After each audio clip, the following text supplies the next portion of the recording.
एक समय की बात है, एक गुरु और एक शिष्य किसी गांव से गुजर रहे थे। काफी देर चलने के बाद उनको प्यास लगने लगी थी, तो वो एक खेत पर जा पहुँचे। खेत बहुत बड़ा और उपजाऊ था, लेकिन उस खेत को देखकर लगता था कि उसका मालिक उस खेत पर ज्यादा ध्यान नहीं दे रहा था। वहाँ पर एक झोपड़ी थी। उन दोनों ने झोपड़ी के दरवाजे को खटखटाया तो अंदर से एक आदमी निकला और साथ ही उसकी पत्नी और बच्चे बाहर निकले थे। सभी ने फटे पुराने कपड़े पहने हुए थे।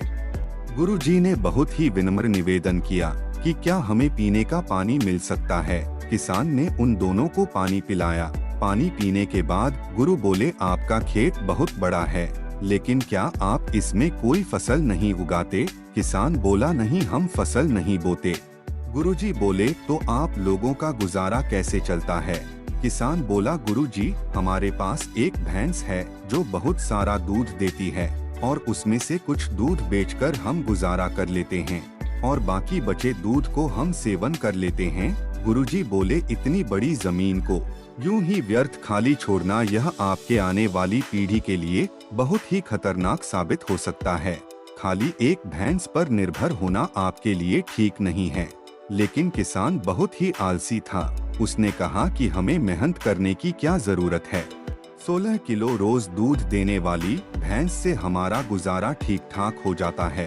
तभी गुरुजी बोले, लेकिन आपको मेहनत तो करनी ही चाहिए, समय का कोई पता नहीं होता। लेकिन गुरुजी की बातों को किसान हवा में ले गया। अब शाम हो चुकी थी और देर भी काफी हो गई थी, तो गुरु और शिष्य ने कहा कि आज की रात हम लोग यहीं पर बिताएंगे और सुबह जल्दी ही यहाँ से प्रस्थान करेंगे। यह कहकर गुरुजी ने उस परिवार से वहाँ रुकने के लिए अनुमति मांगी और किसान की हाँ करते ही वह दोनों वहीं पर रुक गए। फिर आधी रात को गुरु ने शिष्य को जगाया और बोले, चलो हमें इसी वक्त यहाँ से आगे के लिए निकलना है और साथ ही इस परिवार की भैंस को साथ लेकर कहीं जंगल में छोड़ देते हैं। शिष्य को अपने गुरु किस बात का आश्चर्य हुआ, क्योंकि जिस गुरु ने उसको सही मार्ग पर चलना सिखाया था, आज वही गुरु किसी के साथ बुरा करने को बोल रहे थे। लेकिन क्या करें, गुरु आखिर गुरु थे, इसलिए उसे तो गुरु की बात को मानना ही था। फिर वह दोनों उस आदमी की भैंस को लेकर जंगल की ओर चल दिए और उस भैंस को काफी दूर जंगल में ऐसी जगह छोड़ दिया जहां से उस भैंस का वापस आना नामुमकिन था। इस घटना के बाद शिष्य का मन बेचैन सा रहने लगा और लगभग 5 से 7 वर्ष बाद जब वह शिष्य बड़ा गुरु बन गया था, तो उसने सोचा क्यों ना उस किसान से मिला जाए। अब तक तो वह बर्बाद हो चुका होगा, क्यों ना उसकी आर्थिक मदद की जाए, जिससे कि उस दिन की गुरुजी के द्वारा की गई गलती को सुधारा जा सके। वह शिष्य उस किसान की मदद करने के लिए निकल पड़ा और काफी देर चलने के बाद वह किसान के घर पर पहुंच गया। लेकिन वहां पर पहुंचकर वह शिष्य बहुत ही ज्यादा आश्चर्यचकित हो गया। जो खेत खाली पड़ा रहता था, वहां उसने बहुत ही हरियाली देखी।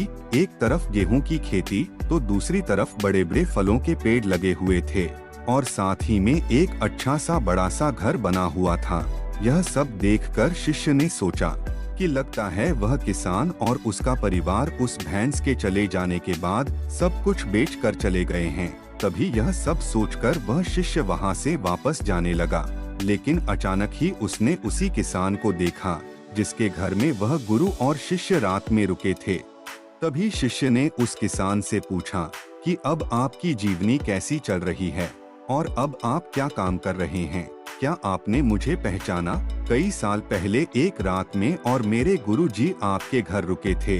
तभी किसान मायूस होकर बोला, हाँ, कैसे भूल सकता हूँ। उस रात को जवाब दोनों बिना बताए ही यहाँ से चले गए थे और साथ ही उस रात हमारी भैंस भी न जाने कहाँ चली गई थी और आज तक वापस नहीं आई। काफी दिनों तक हम इसी बात को लेकर परेशान रहे कि अब घर का गुजारा कैसे चलेगा और कुछ भी समझ में नहीं आ रहा था कि अब हमें क्या करना चाहिए। और कई साल खाली बैठकर एक भैंस पर ही निर्भर रहकर हम सब बहुत ही ज्यादा आलसी हो गए थे। लेकिन तभी मुझे तुम्हारे गुरुजी की बात याद आ गई। उन्होंने भी यही कहा था कि एक भैंस पर निर्भर रहना आपके लिए आने वाले समय पर भारी पड़ सकता है। लेकिन उस समय मैंने उनकी एक न सुनी। लेकिन भैंस के जाने के बाद फिर मैंने जंगल से लकड़ियां काटकर बाजार में बेचने शुरू किया और धीरे धीरे पैसे बचाकर उन पैसों को अपने खेतों में लगाने लगा। फिर धीरे धीरे मैंने फलों के पेड़ लगाना शुरू किए। इसके बाद मैंने थोड़े ही पैसों में अनाज उगाना भी शुरू किया।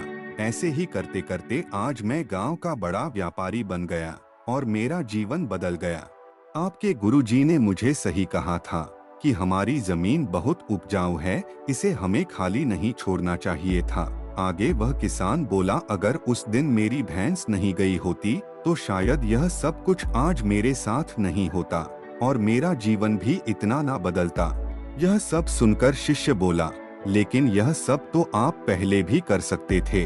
किसान ने कहा, बिल्कुल कर सकता था, लेकिन उस समय मेरा काम बिना मेहनत के चल रहा था और मुझे कभी लगा भी नहीं कि मैं यह काम करने में भी सक्षम हूँ। इसलिए मैंने कभी कुछ अलग करने की कोशिश भी नहीं की।